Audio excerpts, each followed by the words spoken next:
What is up, everybody, and welcome back to another episode of the Dream Loud podcast. This podcast is sponsored by Covenant Eyes, and I'll talk a little bit more about that later in the episode, but it's very good to be back. I started a new job a few months ago at my church here in Columbus, and through wedding season, I have just been overwhelmed. My schedule has been jam-packed, and I unfortunately had to put the podcast on the back burner for a few months, but it's good to be back, and I've got a great one today.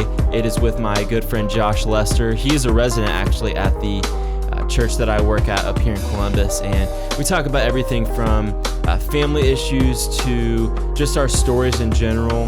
We have a little bit of fun at the end of the podcast, but I'm very excited to have my good friend Josh on, and I think that you guys will enjoy listening to his story and how he's overcome some trials in his life and where he's at now. So without further ado.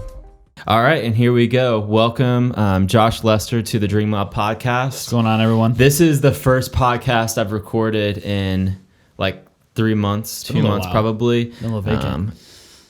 I started a new job at Grace Fellowship, and that has kind of locked in my schedule for the past while, plus all the restrictions due to COVID and everything. So this is Josh Lester. He is a resident guys? at Grace Fellowship where I work, and I'm going to let you take it away for a minute and go ahead and introduce yourself. Yeah, absolutely. Thanks, Jeff. Super excited to be here. My name is Josh Lester. I grew up in a small little country town in the middle of Central Florida called Sebring, Florida. Lived there for about 10, 11 years, and about a year and a half ago, moved up to Columbus, Ohio, because I got a job at a multi-site church that Jeff also works at, called Grace Fellowship. And what I do at Grace is I'm a ministry resident. So basically, I call it like a high-class intern. And so it's a 2-year program where it's just to train young leaders up into ministry. And so the first year, we go around and we rotate within different departments and check out kind of what goes on behind the scenes of that. And then the second year, we choose what we want to focus in, and we just go about in that. And so my second year right now is at our Upper Arlington campus, which is basically like 5-10 minutes from downtown Columbus, and focusing right now on student ministry and young adult ministry. Yeah. So how long into your second year are you? Yeah, so I'm about 3.5 months. I was going to say, yeah. I feel like whenever I started, fresh. You were like picking where you wanted to go. Yeah, basically. Yeah. When you came on, I was picking what I wanted. And you're at our UA or Upper Arlington campus. What does I'm sure some people listening might either volunteer at a church or maybe actually work at a church. Yeah. What is the difference between a residency and just a regular internship? Yeah, so I'd say an internship, you're basically under somebody the whole time. I mean, I'm still under somebody, but you're not really holding a lot of responsibility. Sure. I think as a resident, there's a greater chance that we're holding more responsibility and actually pushing stuff forward on our own without really anybody holding our hands. Yes, obviously there's people that come along and they help us and they make sure that we're doing the right thing and check up on us. And you have people you report to. Yeah, we have people we report to, but basically for my job right now, I'm moving student ministry forward, and that's my job. If it doesn't move forward, if it doesn't grow, if it doesn't get the things that needs to happen done, then it's on me. It's not on anybody else. So usually an intern is usually it would be under somebody helping somebody move something forward. So right, that's cool. And you, from what we've talked about in past conversations, you kind of want to move into a pastoral role. Yeah. What does that look like? Does that start with a young adult pastor, student pastor, or what you're 3 months in, so you've got 9 months or so left until you're done. Let's say you were at the beginning of the year, you were going to go into your ideal role. What would that look like January 1? Going into your ideal role? Yeah, that's a good question. I think there's many different paths. I know that specifically God has called me to pastoral ministry, and it's something that I just know that I can't run from. But I don't know what it's going to look like down the road. So, I mean, it could go down to where, after my residency, I get a job at Grace and say I'm the student pastor over at our UA campus, which would be great. But I'm not sure kind of what kind of pastor role God's going to have me in the future, whether that's executive or lead or student. Not really sure. So I'm still trying to figure that out. And that's what's good about residency residency is like it helps you really try to figure out what God's actually calling you to do. So yeah, that's cool. And you grew up in church? No, you didn't grow up in church. Did not grow up in church. You've been saved for just a couple years. Yeah, April will actually be 5 years. Wow. Yeah, April's coming up on 5 years. I did not grow up in a Christian home. We were, Creasters is what we call them, Christians that go to church on Christmas and Easter. Don't be too controversial. Yeah. So we really only went to church on Christmas and Easter, and that was like even very rare. And then like sometimes we would go. My biological dad actually, when I like used to hang out with him and stuff when I was a kid, would pull us into a Pentecostal church every now and then. You want to talk about some crazy stuff right there? Well, that's my upbringing. I grew up in Pentecostal church. Dude, so people get enslaved in the spirits. Like, dude, I saw an 85-year-old woman fall on her back because holy water got put on her forehead. Yeah, just insane stuff. Yeah. So I didn't grow up in church. It was about my senior of high school. My best friend was a Christian. My two best friends were Christian that I played soccer with. And they were actually inviting me to like come to youth group and stuff. And I was like, oh, sure, I'll come. But like, I'm only going to go just to play basketball and ping pong because I know it's what you guys do like before service and stuff. So like, I literally would show up on a Wednesday night, play basketball and ping pong. And then when the service started, I would get my car and leave. And I just like, because I didn't want to hang out. And so one night, which is just crazy, one night, like I played basketball, played ping pong. I was about to leave. I got in my car wouldn't start. And so it was like, well, I guess I'm going to stay. So I stayed in service, sat there through the whole thing. And then 2 weeks later, I accepted Christ. Dang. So, that's crazy, man. So you went from like not going to church at all to like just going to hang out with your friends. Just going to hang out with friends. Yeah. There was a lot of, growing up in youth group and things of that nature, there were people that I would bring to to church, talk about how fun it was, obviously to somebody that doesn't go to church, if you're just like, we show up, they sing, they preach a message, and then we're done. Like, it's so much more than that. That's not really what church is. Yeah. I mean, some churches are some more traditional kind of stuff, but like I see even at Grace, like they start out with, 30 minutes or so of like activities, and then that's awesome, man. Yeah, man. So like, what was the like the light switch that went off that like made you accept Christ? Like, was there something? I know, you stayed because your car wouldn't start, but was there like a aha moment that like really made you? Yeah, no, that's a good question. It's hard because it wasn't like there was like a moment where it was like, that's it, it's true. Like it was a couple weeks or like a month or two where it was like, okay, I'm like processing all of this, and like, do I really want to believe this? And if I do say I believe it, like, do I actually believe it? Like with my intellect? So yeah, man, I'd say, it was just a constant process. I grew up with my dad being, an addict and not really in my life. And I was always like mad at God because people say, oh, God's a heavenly father. But like my earthly father was like, just like not in my life and not really the dad he was supposed to be. And so I just had like this anger towards God in a sense of like, I didn't want that heavenly father because my earthly father was so bad. And I viewed my heavenly father the way I viewed him. And so it was kind of like a process of like having those emotions and like processing them and actually like understanding that like God is a good heavenly father that like loves and cares for me and wants to spend time with me. And that was just, that wasn't a moment where it was like it switched and everything made sense. It was a couple months, and it's took a couple of years as well, like still trying to figure out, okay, what do I believe what do I actually believe? Is Jesus really who he says he is? Like, is my intellect actually or leading up to what I believe, basically? So, gotcha. Yeah, did you like growing up? You said you got dragged to church a couple times. Did you believe in God growing? Like, what was your belief? Like, did you grasp before you got officially saved? Did you grasp that God is who we believe now that God is? Yeah. So there was always in my life like a belief that there was a God. Like, I just could never shake the fact that something came from nothing, and just when I look out in the world and see people, like there was a sense of like there was a God. I just didn't want to follow who God was, basically, And you didn't want to follow the rules of Christianity. I thought that following God was a works based, rules based.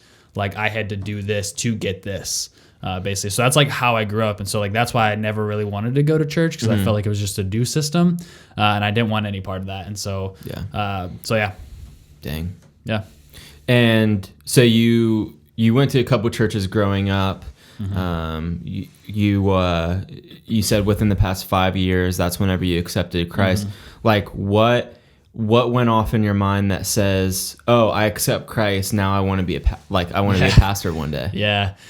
Yeah, that was it was something I wrestled with, man. So I accepted Christ, and then I graduated high school, went off to college. I did a year at a small school in the middle of Central Florida. People, it's called Weber International University. I was on a soccer scholarship, and that's what I wanted to do. I wanted to play soccer, and I was gonna go to business school and then figure out what I was gonna do after.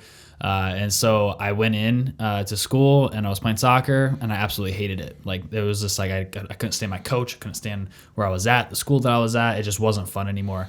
And so I made the decision after my first year of playing college soccer that I was done. Like, I wasn't going to play anymore. I was going to go back home and go to a small community college and just get my degree and then go off somewhere else.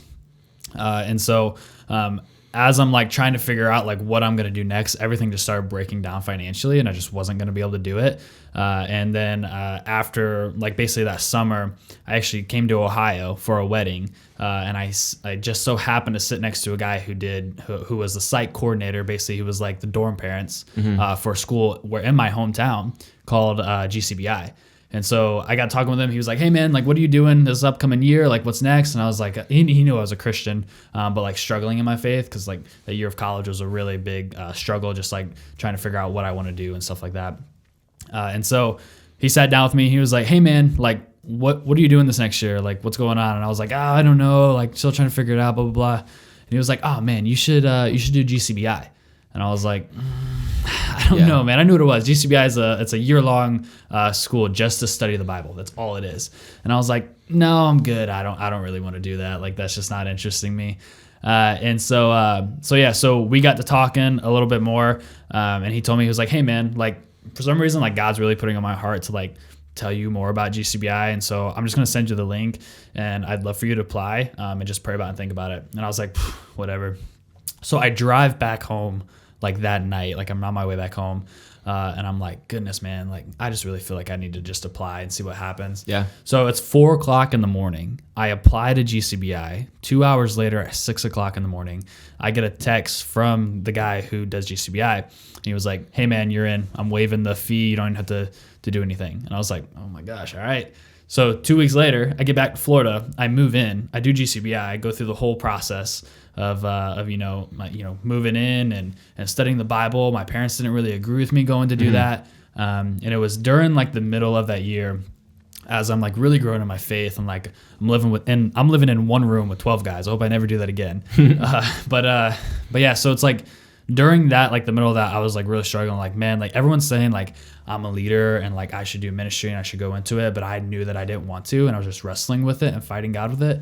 And then eventually I just like was like, okay, God, I'm going to give you a year of my life, and I'm going to go do an internship at a church. Absolutely. Yeah. And so I did it. I signed up to do an internship at my home church called Grace Bible Church back in Sebring, Florida, and go through that internship. And like about the middle of that internship, I was like, I just really feel a call towards pastoral ministry. I love people. I love caring for people. I love shepherding people and pointing people to Jesus. And so it was like, I knew I was called to ministry. I couldn't run from it. And I just couldn't see myself doing anything else. Dang. So that's awesome. Yeah. That's cool, man. Yeah. I think I've talked about it on here before, but like I did an internship at a church for a year, and I went for worship ministry. Like that's what I want to do. I wanted to be a worship pastor. Yeah. And it was not for me. Like I like sometimes in internships you find out like what you want to do. I always knew I wanted to work at a church, but I didn't know like what I wanted to do. Even like a year ago, I'm like begging God, like, God, what is it that you have for me? Yeah. What is there for me? And little did I know like that God had something like an awesome job for me eventually. Dude, but sick job. Yeah, dude, I love my job. Yeah. And I get to work with a camera and behind a computer editing, which is like for my business, Dream Loud Media, like it carries over. And I think a lot of people with doing what I do as far as shooting weddings and things of that nature. Yeah.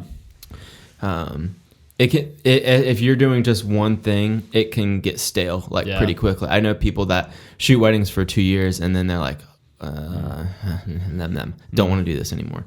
And the cool thing about my job is it stays interesting because I wear so many hats. Like I do wedding photo, I do wedding video, I do commercial photography for different things, and then I do this for the church, and it's super fun, man. Yeah, dude, and you're super talented at it, man. Oh well, thank you. I appreciate that. I've worked really hard, even in the last year, to get where I am now, and the fact that I'm my full-time job is I own my own business. I have a an LLC. I own my own business. I do what I love, and then I also I get to do that, and it's enjoyable for me, but I also get to do that same thing for a higher purpose. Yeah. Obviously I love delivering galleries and videos and stuff to the brides and everything like that because it makes them happy. But I think that's why a lot of people get burnout is because there's no more fulfillment other than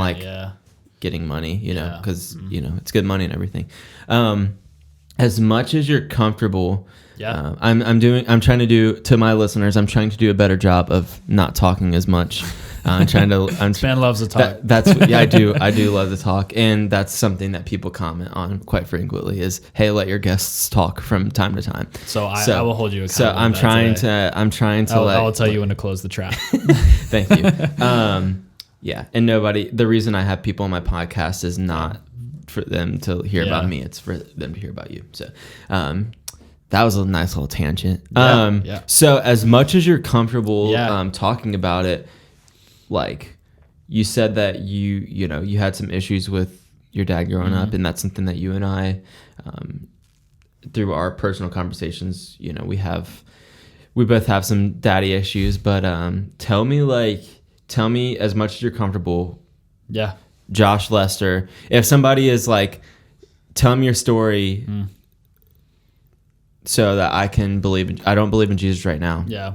Convince me. Yeah, man. Growing up was, I don't even know where to start.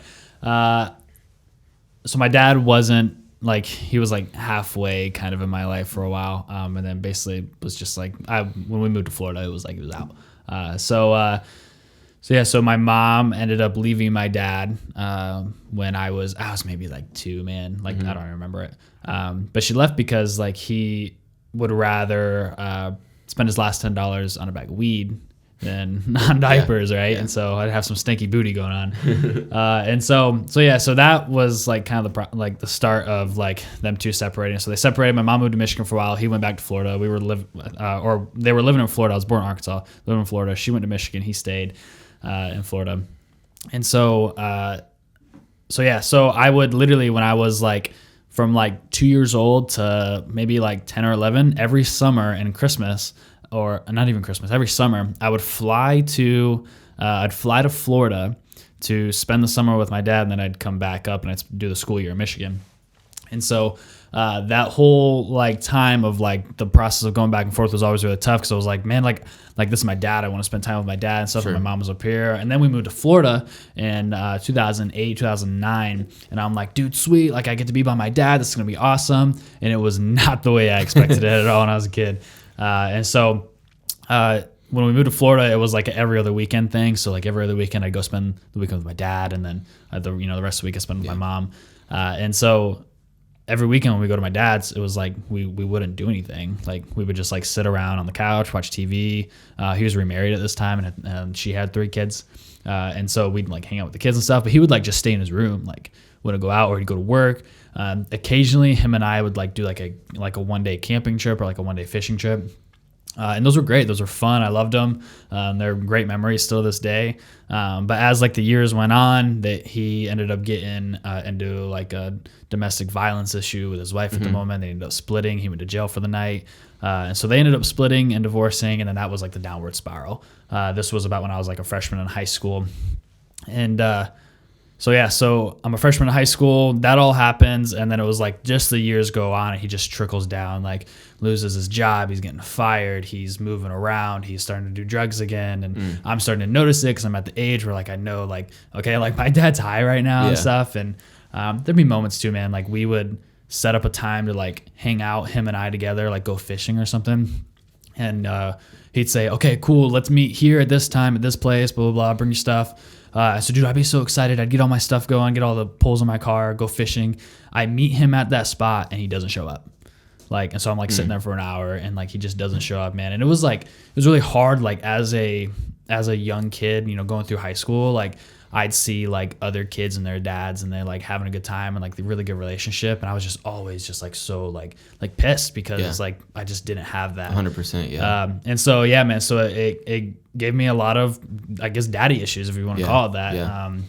And just like had a real bad resentment. Like there'd be moments where like I'd see him around town and just watch him, like his body deteriorate because he'd start doing more drugs and hard drugs. It wasn't just weed at this point.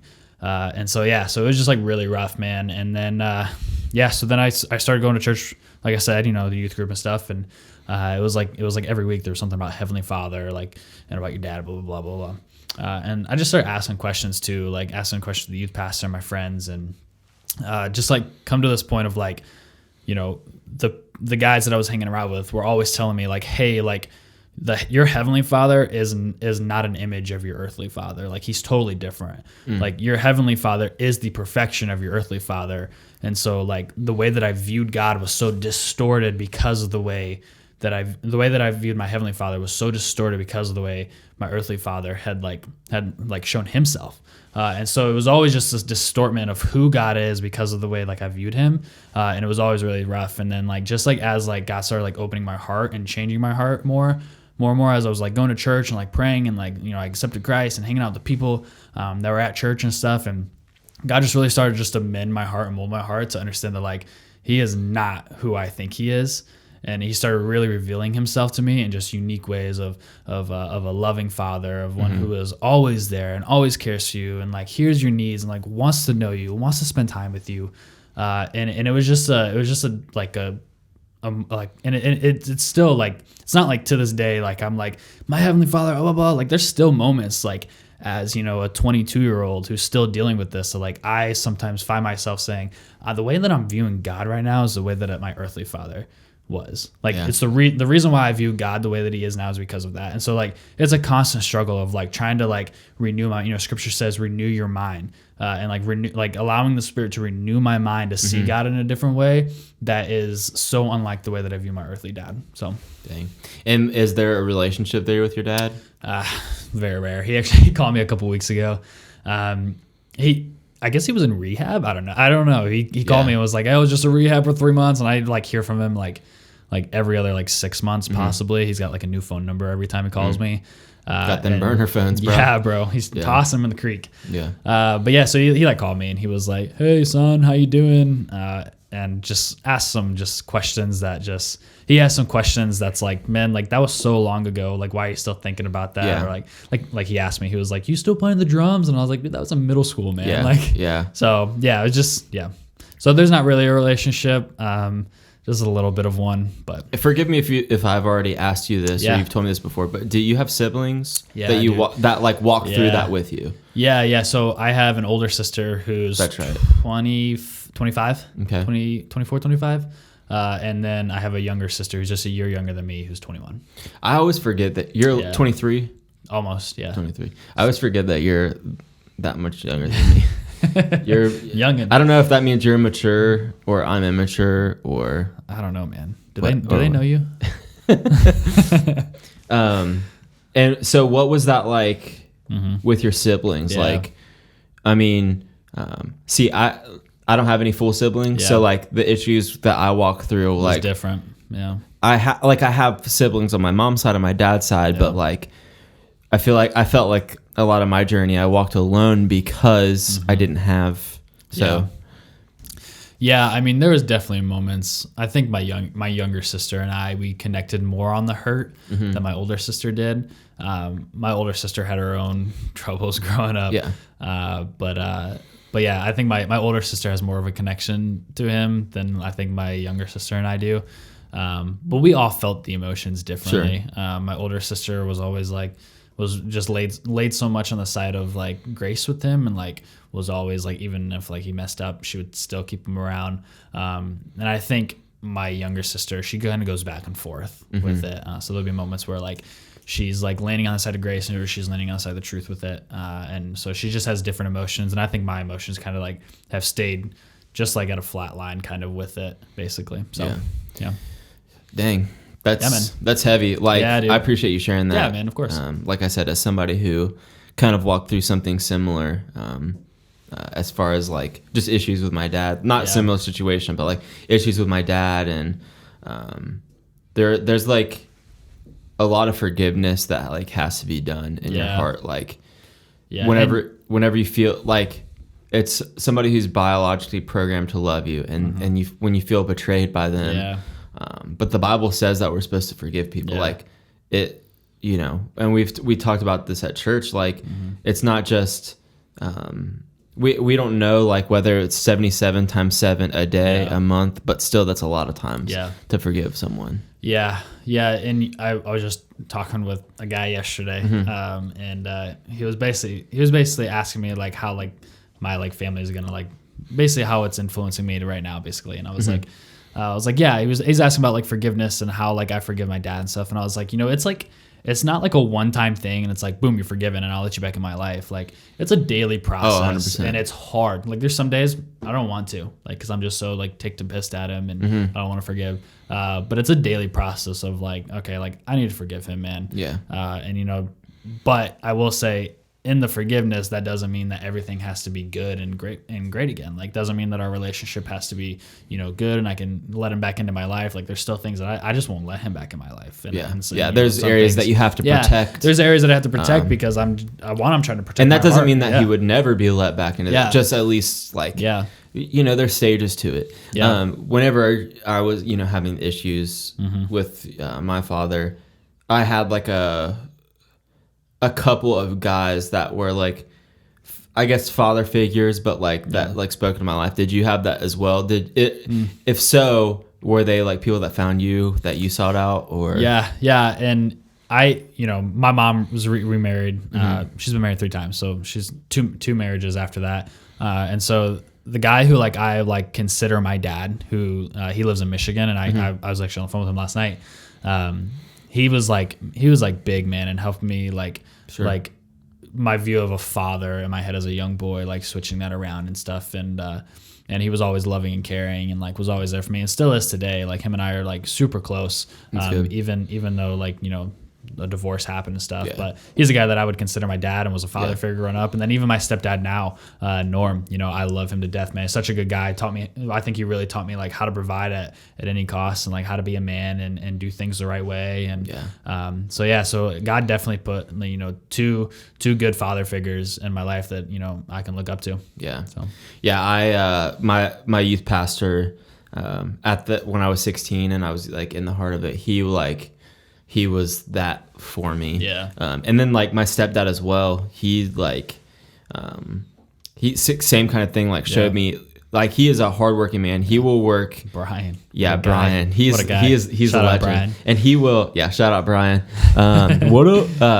He really showed he's got his quirks, you know, and my family, we're big on like roasting each other and poking fun at each other, but like he is the representation of how a man should serve a woman. Like he would work however many hours are in the week, like without rest to like provide for my mom and my brothers and me whenever I was living there. And that's like, you know, of course, whenever a new man like comes in your mom's life, like we butted heads a lot in the beginning, and sometimes we still do now. Like we get on each other's nerves, but like it's at the end of the day, we love each other. And but man, I totally see like having a stepdad figure in your life, and then like I've always been close with my mom, and nobody could ever take the place of my mom. But my dad's first wife,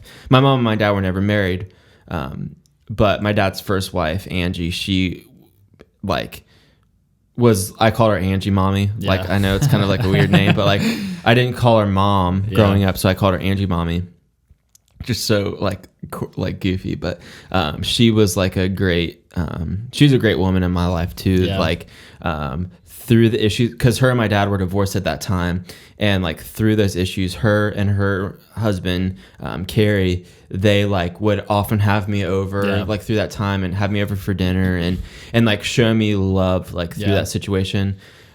Growing up, her and my dad were together, and so like her like showing me love through that situation, and as her being an important part of my life, Carrie, her husband, like is the same kind of way. He works like night shift at Ford, very hardworking man. My dad, you know, provides for my brothers and everything, but like she has custody, like full custody of them, and Carrie provides very well for them. Like great guy, look up to him. So. Well, shout out the ones that stepped up when others stepped out, man. 100%. 100%. Yeah. I mean, like and we're gonna have to take a break here in a minute, but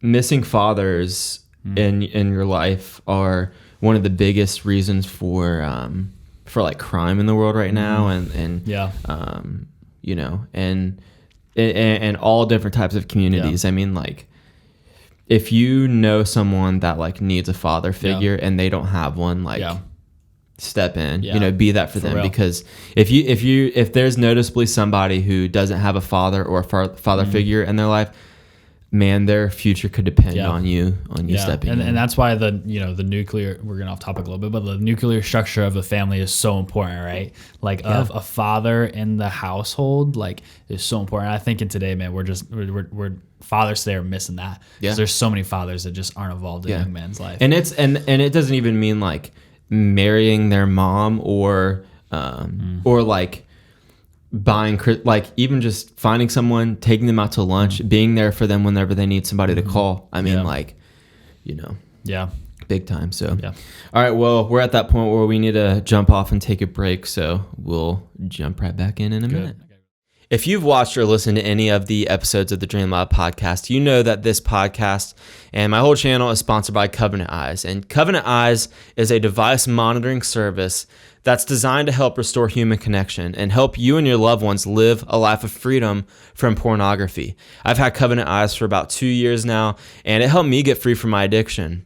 It's helped tens of thousands of people get free as well. And Covenant Eyes is giving everybody who uses the code DREAMLOUD at checkout 30 days free. And it's a risk-free 30 days. You don't have to keep it after that, but you get 30 days free to try the service out. And they make it easy by having excellent tech support, and they give one report for all of your devices. So you can have one on your phone, your computer, any tablets or anything that you have.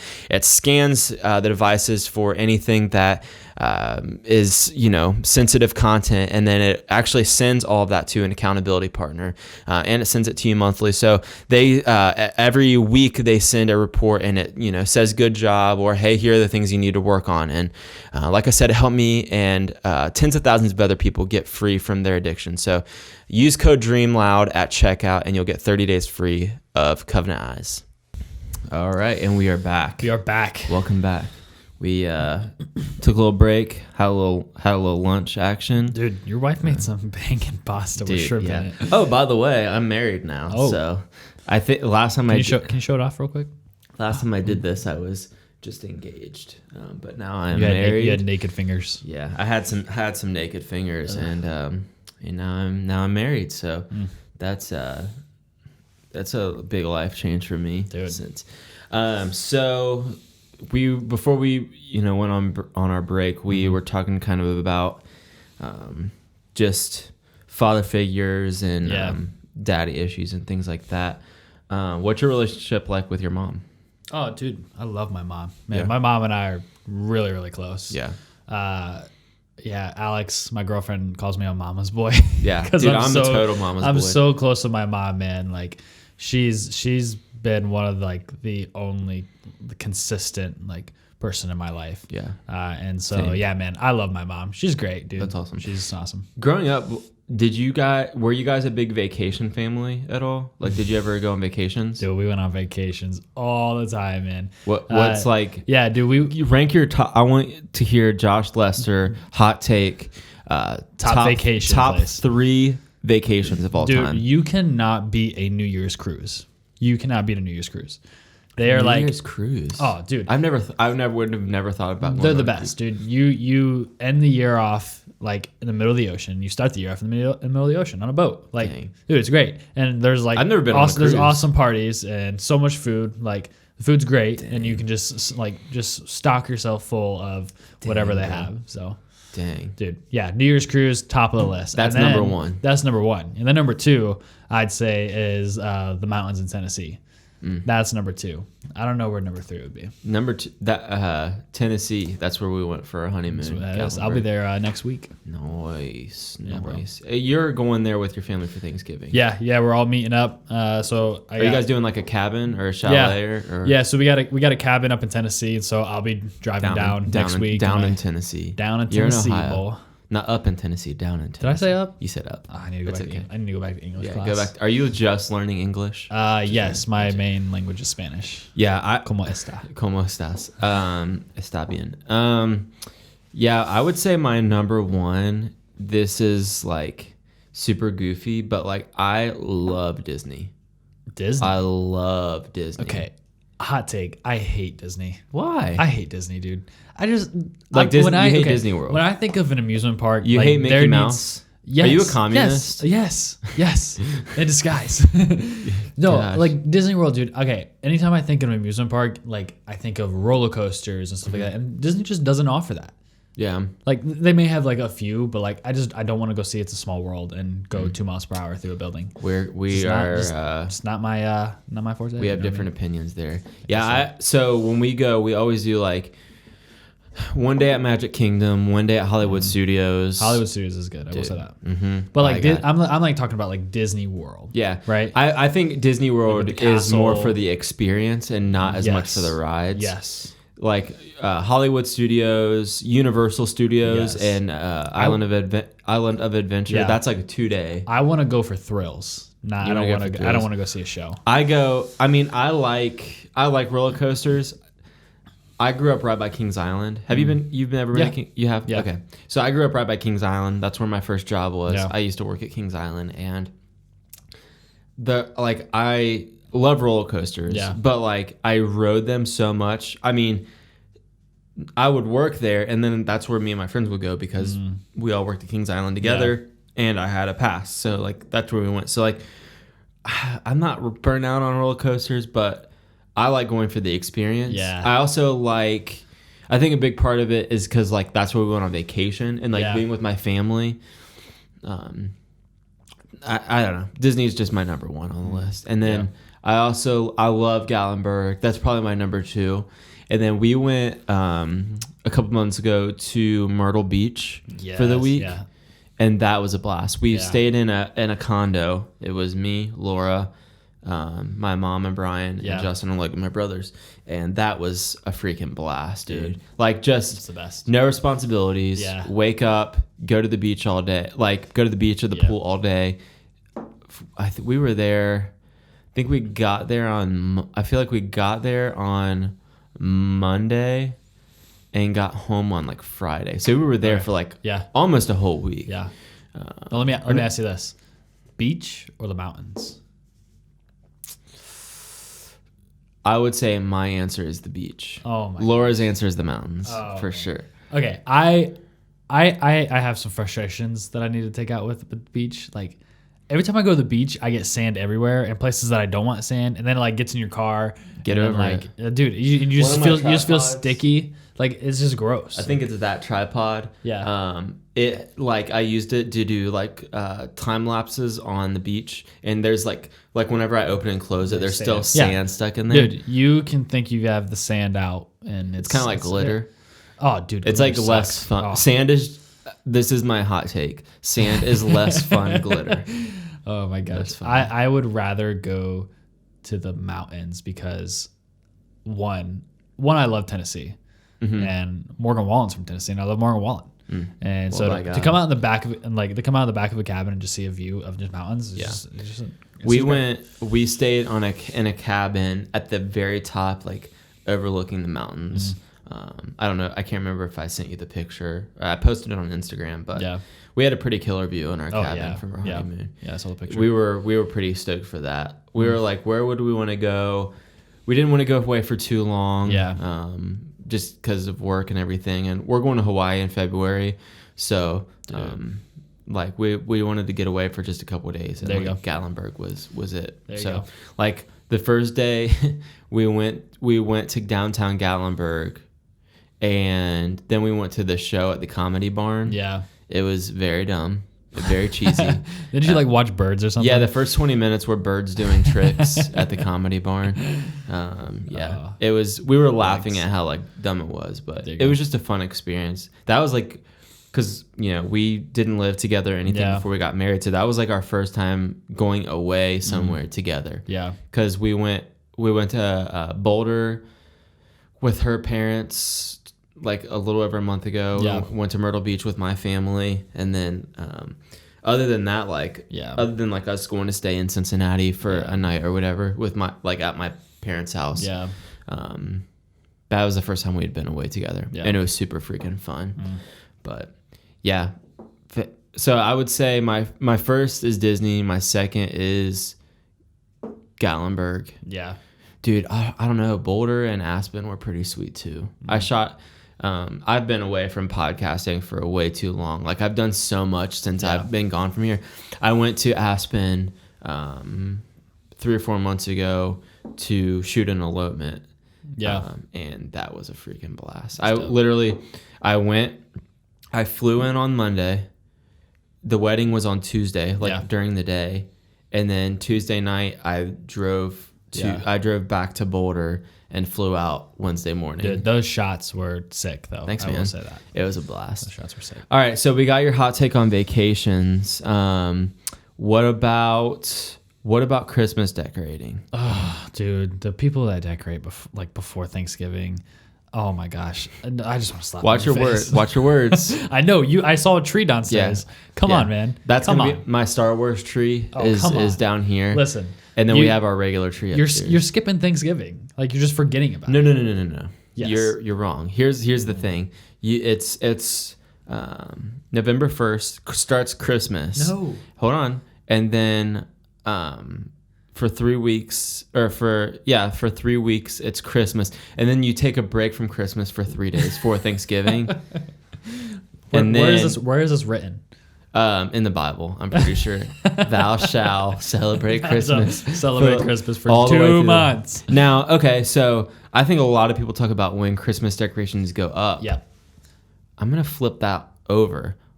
When do we take Christmas decorations down? Okay, The day after Christmas? That's a reasonable question. Okay, so I would say, I think it depends. Depends on who you are. My family, it was different every year. Literally one time, like when I was a kid, we didn't take our Christmas tree down until it was like April. Like it was up that long. But then there was like some seasons where like literally we took it down Christmas Day. Yeah. So I don't know. I think after New Year is like a good. That's what I would time. say. So I'd say right after New Year's is acceptable to take your Christmas. When do you start listening to Christmas music? Oh man, December 1st is all I can handle. Wow. I'm not a big Christmas music guy. I think before, like I could plug my phone up to my stereo. Like whenever I only had radio in my car, I would say the same. But like because I'm more control of what I listen to when I drive, I November 1st, man. Dude. Like we were listening to Christmas music when we put up our tree. Oh my gosh. A little over a week ago. So my sister, all right, my sister is she's an influencer. So she like does YouTube. That's like her job. It's Cami Carter, if anybody wants to go look her up.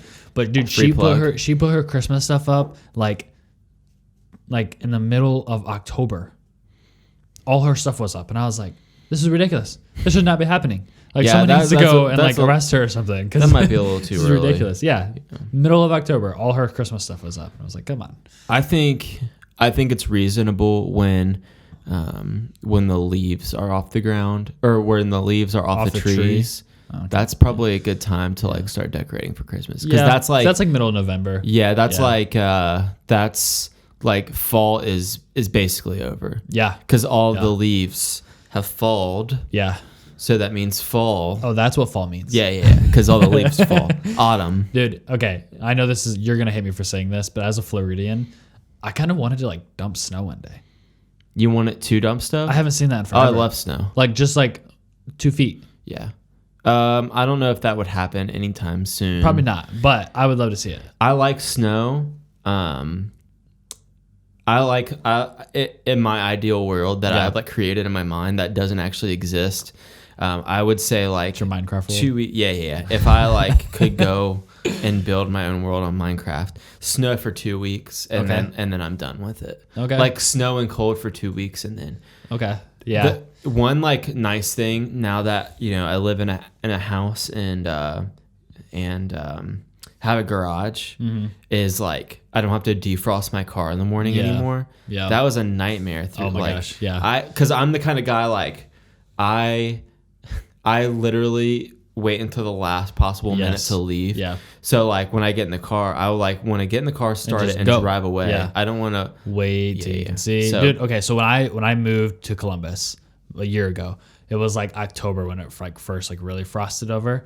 I didn't know what to do. Like I was like, is this stuff ever gonna get off my window? Like I couldn't get it off. I didn't have an ice scraper, so like I couldn't like scrub it really quick. Oh man, it was. Do you have an ice it scraper was- now? Oh, I have an ice scraper. I was gonna say you now. need yeah. one. You Yeah, need one. I got one after that day. I was like, okay, I'm gonna go out and buy one of these. They make Windshield wiper fluid. Windshield like, wiper fluid that has it in there. Yeah. But they also like in a Windex type of bottle, like spray that you spray on there and it melts it away. Yeah, this was someone was telling me, and I was like, we'll see. Yeah.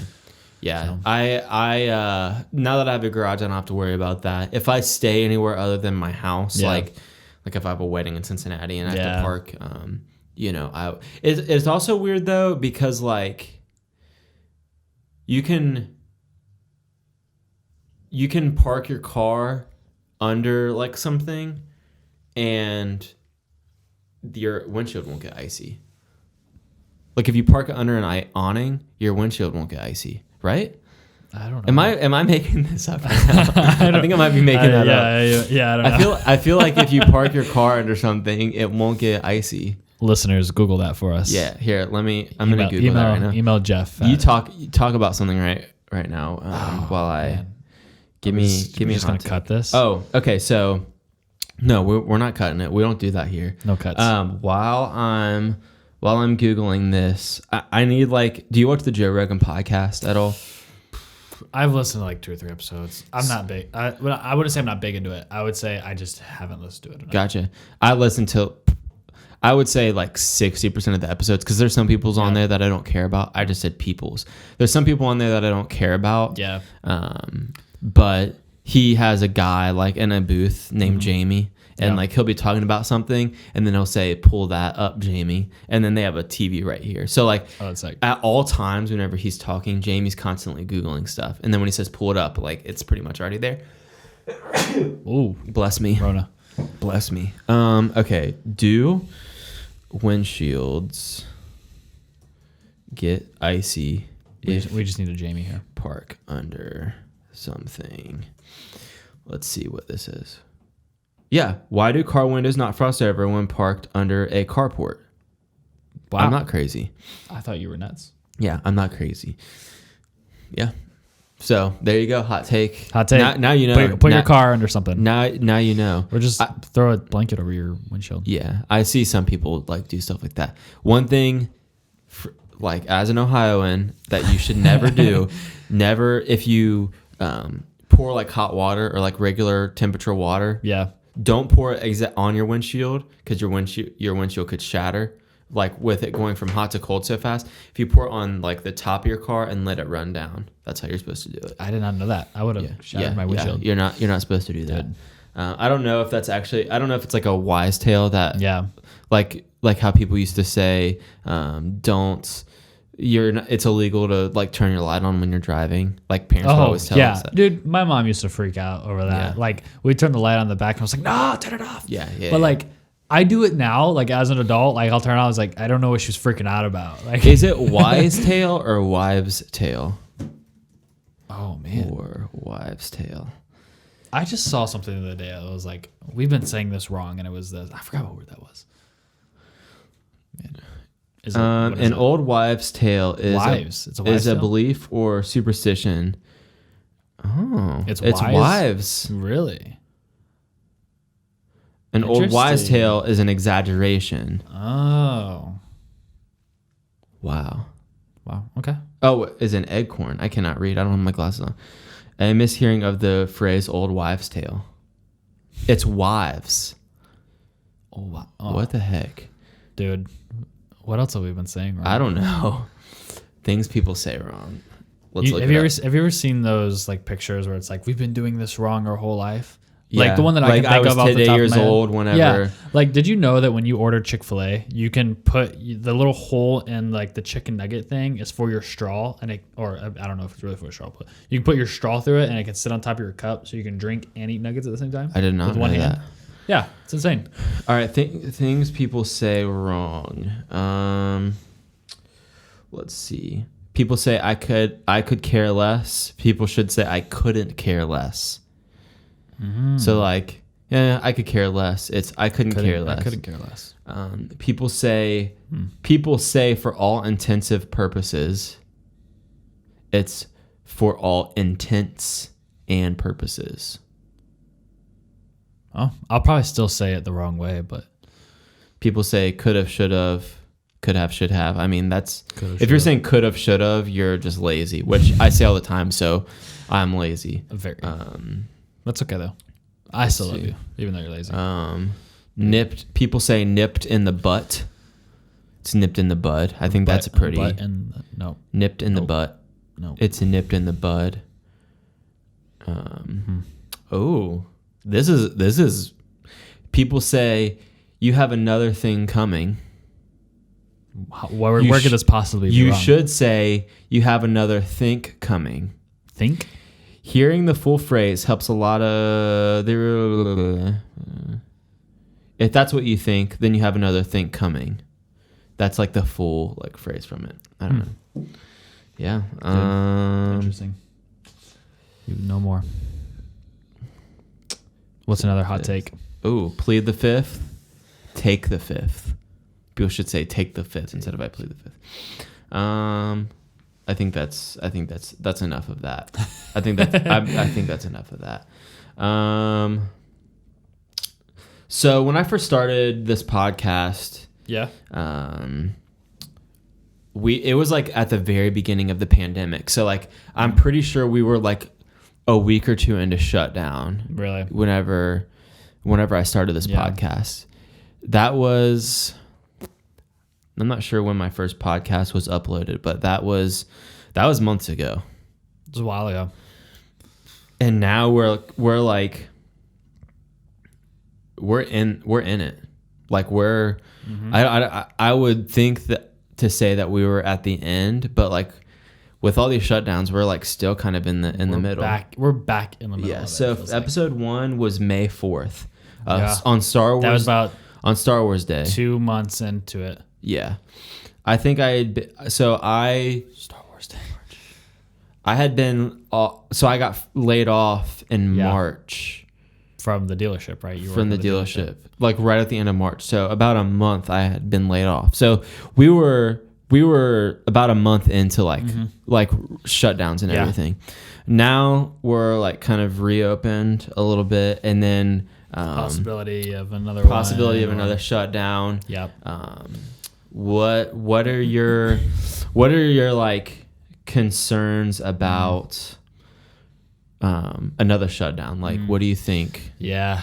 I was just talking with a guy that I work with named Joe Wallach, who's also another resident. Yeah. And we were basically like, dude, like this, like the shut down the virus and stuff, like we're like in our 20s, like we're gonna be dealing with this for a while, Yeah. even if the virus gets a vaccine or it's Sure. done. You know what I mean? Like the effects of the lockdown is gonna affect the economy. That's gonna affect us in years to come, right? So I think it's gonna affect us way more than we think it is. Yeah. You know. Let me adjust my mic here. I hope that it's not making any noise. Yeah, I mean, I think the shutdowns could have. I have my own like theories about the virus and like my own opinions, and I'm not going to get like controversial on this stuff. People are wearing their masks more than ever because of all the requirements. There's still COVID cases. I don't know that another shutdown is going to.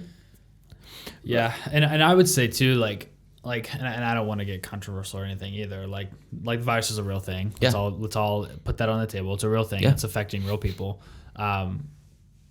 But nobody knows what to do, right? Yeah. Like we've never lived through a pandemic. So like, what is the right solution? Nobody knows. And so people are freaking out because people are like, we need to shut down, you know? Yeah. Is that going to work? And other people are like, no, we need to stay open, you know? Yeah. What do they say? Mass, what's the word? I can't even think of it.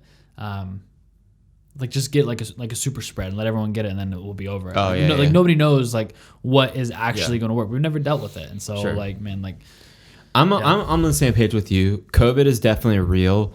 Flu cases are down 98% from last year. Mm-hmm. I think a lot of people are getting the flu. They're calling into their doctor saying, I'm having these symptoms. Do I have COVID? Mm-hmm. And they're like, you probably have it. Let's mark it as they have it. Stay home. Yeah. You know. Yeah. And there's like, you know, there's a ton of issues with the counting of the numbers and is it actually like correct? Is the data that we have the right data? Yeah. You know, because people are saying, oh, people who die in car accidents are getting tested positive for COVID, and then they mark down as they died from COVID. Yeah. And, you know, it's all a mess. It's all a mess. And I mean, like, you know, flu. I think a lot of people have flu and they think they have COVID or whatever. Because I saw a meme today, this morning. It says, why is the flu down 98%? We're in the middle of a flu season and I haven't seen a single case. Yeah. And they said, are you stupid? Everyone is social distancing and wearing masks. Then why are 100,000 people a day getting COVID? Are you stupid? Because they're not listening to experts, not social distancing and wearing masks. Yeah. So it's like, I do think that COVID is real. Yeah. I think I had a buddy and my condolences to anybody who has it, who's lost loved ones. Yeah. I'm not saying it's not real. I do think that, like I said, a lot of people have the flu. Yeah. But and it's hard. It's hard to tread the wheel on, like, I think different people feel different emotions on it, right? Mm-hmm. Like some people are like, this is like, we just need to shut down and stop, like, because they really, you know, it's a moment of fear. But then there's people who are like we need to, this is ridiculous, we need to get rid of this, blah, blah, blah. You know, so there's like people on like both sides and like the emotions of it. And like, how do you deal with the emotions of both of them and like deal with people in that way? I look at stories like Elon Musk. Yeah. Did you see that story where he took 4 tests in the same day from the same company? 2 of the tests said he had it. 2 of the tests said he didn't have it. Dude, took the 4 of the same exact tests. And I'm just wondering, like, with all these like cases of it or asymptomatic people, I'm wondering if it's a faulty test. I'm wondering if the tests are, or if somebody has the flu and they go and it's faulty and they say the monitor died, that it's faulty and they say that they had the flu, or that they have COVID but they just have the flu, you know. So and you know, I got tested back in, this is what, August now. I was dead sick, like had a fever and everything. We really don't know what it was. I could still taste stuff and everything. But they didn't shove it like all the way back in my nose. They just kind of swirled around the tip of my nose. And it came back negative. But like, I was dead sick. Was it just a head cold or was it the flu? I don't know. I don't know what it was. Yeah, I mean, and unfortunately people are like making this such a controversial thing, which they shouldn't be. But I mean, I guess we just have to listen to our experts, but like as believers, we got to pray that like God like knows exactly what he's doing. And dude. Yeah, man. But let me bring my timer back up just so I can see where we're at. Yeah, we're about 5 minutes away from needing to wrap up. But I mean, who knows? I do know that a lot of people are like suffering like mental health wise too right now. And that's like a danger of like all the shutdown, more people home. Domestic abuse is up because a lot of people are required to be home. Yeah. And I was just listening to a podcast. So a girl that I did GCBI with, she lives in Washington, Mm-hmm. and she just sent me the podcast the other day of her dad, who owns a gym in Seattle, basically saying like, "Hey, we're not shutting down. Yeah. Like we're not shutting down because like gyms and stuff like that, like stuff for like mental health is like so Yeah. important for people right Yeah. now, because there's people that are dealing with addictions, there's people that are dealing with domestic violence issues, and there's people that are dealing with anger and substance abuse, and just mental health struggles from just like being alone and not being around people. Like that's real Sure. stuff, and like to just shut everything down, I don't know if that's the right Yeah. call to do. Like I understand like the slow the spread and everything. Yeah. But when you're just telling people who are struggling with mental Yeah. health issues or struggling with domestic violence from Sure. their partners, like Plus to being lock them in a healthy house, is Yeah. like That's- fit people are less likely to get COVID. Yes. They're like young people like us are still getting it. Yeah. But like you're less likely to get it. Yeah. And we can talk about Yeah. beauty standards and all that kind of stuff being promoted. That's like super unhealthy. Yeah.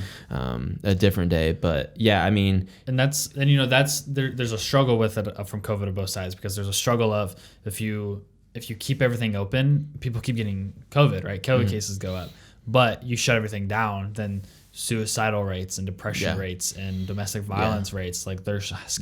They're skyrocketing. So you do one and things just skyrocket and go Yeah. both. So it's like what do we do? Plus, like you got to think of like whenever you have a baby, you're Yeah. supposed to let the baby crawl on the floor because they put their hands in their mouth and they get bacteria. Yeah, they get sick, but their body learns how to Yeah. fight that kind of stuff. When we're wearing masks all the time, social distancing behind plexiglass, Yeah. like wearing masks when you're walking around a park, Yeah. you're not getting a lot of the stuff Yeah. that your body needs to fight off things. So that's.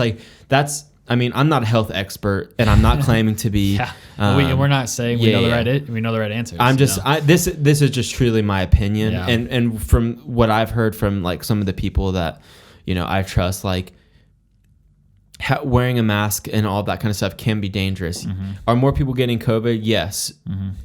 I mean, once again, I'm sorry that if you've lost somebody, I'm not saying that this is not a real thing, Yeah. but like if people get it and Yeah. they become immune or whatever, like and now we're doing more studies, so we don't know if once you get it you're immune or not, but Yeah. I'm saying if that is the case, it might be a good thing. I've heard people say that in the last couple of weeks, that like, oh, I had COVID, so I can't get it again. Yeah. Is that even true? Do you know? In the beginning, they were saying that that's like how this strand, because COVID is like an existing strand. Like if you look on like old Lysol bottles and things like that, it'll say does not fight like COVID. Yeah. That COVID-19 is just a strand It's just of a it. different mutation of it. It's like the basically. flu. Yeah. Like there's different strands of the flu. Like Yeah. years ago we had the swine flu, which a lot less people died by, and we didn't Yeah. shut everything down.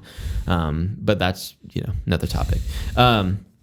Yeah. So I don't know, man. Yeah. We're just gonna have to Pray for our world, our nation. Yeah.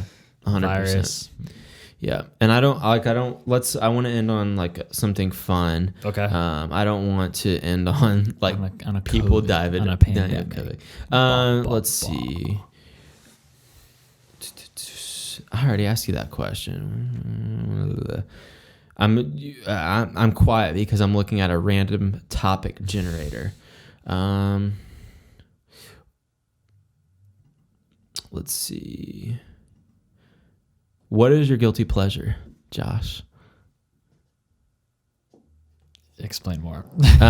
Like a guilty pleasure is like something that you like. Like my guilty pleasure is like 90s music. It's like something like kind of silly like people might think it's funny that I like cooking or that I like Christmas early. I got a good one. Yeah. I love chick flicks. Dude, yeah, that's a guilty love chick pleasure. flicks. That's a great And- same. Yeah, I Rom-coms, bro. like the movies that make me cry, man. Yeah. Those are the best. Yeah, I watched The Notebook in the back of a SUV with a couple like other residents, like guys that I work with, and we watched The Notebook on the way to our residency retreat. And dude, two of us were bawling our eyes out. Dude, such a good movie. That's great great. movie. And girly drinks from Starbucks is a guilty I pleasure. did. it's gone now. But if you're watching on video, this was a strawberry refresher without the strawberry pieces. So cute. And it was supposed to be venti. I don't think this is venti. Oh, but that's okay. I didn't buy it. I'm sorry. Jeff bought it. I ordered the default size. So, and then let's ask you one more question. Deal. What is your favorite holiday? A good one. Christmas. Absolutely. Yeah. Why? Well, one, gifts. Sure. You know, be a little greedy there, the gifts. But two, I think just the family time, just what the meaning behind Christmas is. So, yeah. Love it. Cool. Well, I think that's a good place to end. Yeah, man. Appreciate you having me. Yeah, dude. The reason that I wanted you on, and you know, I kind of say this every episode, and I'll get new listeners every time that haven't listened to past episodes. But the purpose of this podcast is I have friends that do cool things, and you know, I've had various different people on for different reasons, and as you know, over the past, you know, however many months, 6 months or so that we've been friends. I think like your residency is cool, and like what you want to do with your life, and like your story is something that I love hearing, and that I wanted people to hear. So thank you for being on, man. Yeah, absolutely. It was an honor. Yeah, absolutely. All right, cool. Thank you everybody for watching. We'll see you in the next one.